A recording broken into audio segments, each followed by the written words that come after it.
Paz do Senhor Jesus, irmãos. Eu vou fazer esse vídeo para explicar sobre a guerra celestial. Quando Deus criou os céus e a terra, Ele criou logo em seguida os anjos.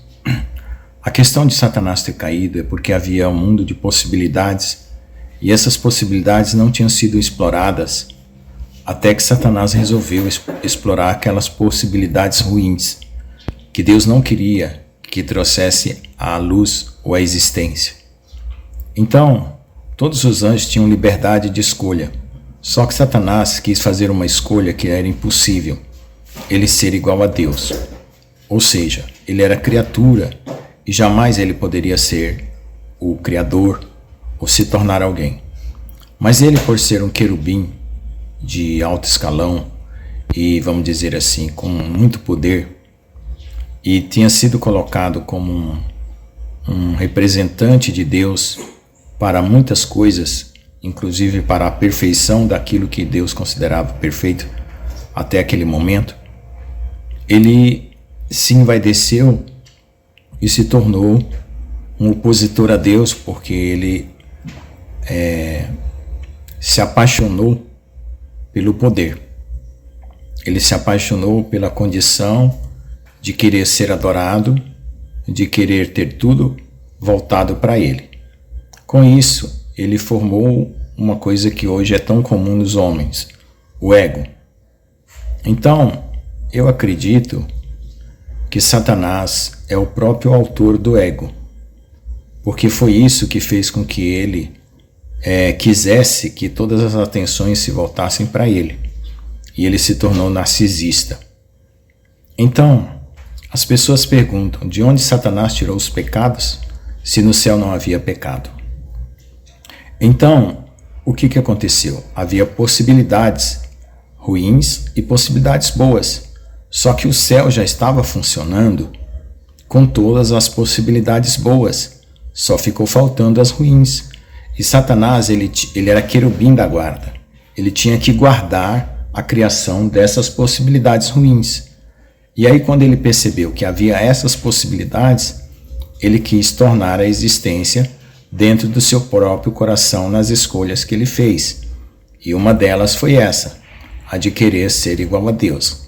Além de outras coisas que acarretam junto com o ego quando a pessoa, se você fizer um comparativo de como o ego atenta aos homens hoje, para que eles sejam deuses, se tornem o centro das atenções, que ninguém pode falar nada contra eles, porque eles estão certos, porque eles se revoltam e querem destruir todas as pessoas que são contrárias a eles.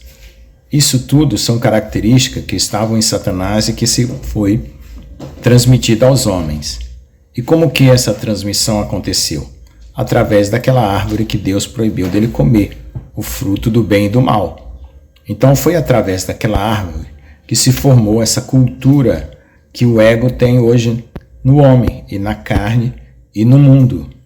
Então todos os reis, grandes ditadores, poderosos, que se exaltam em soberba, veio dessa mesma raiz, dessa única raiz maligna que se chama a síndrome de Lúcifer, ou a síndrome do ego. Então, quando Deus manda Jesus para nos salvar, Ele está nos tirando dessa condenação que o ego traz para todo aquele que segue a Satanás. Ou seja, além da salvação das nossas almas, do juízo eterno e de tudo que está acontecendo hoje e que vai acontecer para o cumprimento da palavra de Deus, nós temos também a salvação de nós mesmos, porque quando nós nos deixamos levar pelo ego, nós estamos seguindo o caminho maligno, o mesmo caminho que Satanás seguiu. Então é isso que a cruz trouxe como resposta, uma forma de você mortificar o velho homem e viver para Deus. Se você se rende ao Senhor, naturalmente o seu ego vai ser destruído, porque esse ego é a semente maligna que reside em nós como uma serpente, né? Sustentando a carne e alimentando as paixões e as concupiscências. E se você der vazão a essas paixões e essas concupiscências, você estará dando alimento para esse ser que cresce no coração do homem até dominá-lo por completo. Mas, se você se entrega ao Senhor Jesus Cristo, você vai estar alimentando a consciência de Jesus em você, e essa consciência vai superar a consciência da carne e vai fazer você viver em espírito. Então essa é a base de toda a guerra celestial que ocorreu desde o princípio. Então eu vou continuar uma explicação mais detalhada sobre a batalha espiritual que acontece na Terra no próximo vídeo. Já deu 5 minutos. Muito obrigado, Deus que abençoe.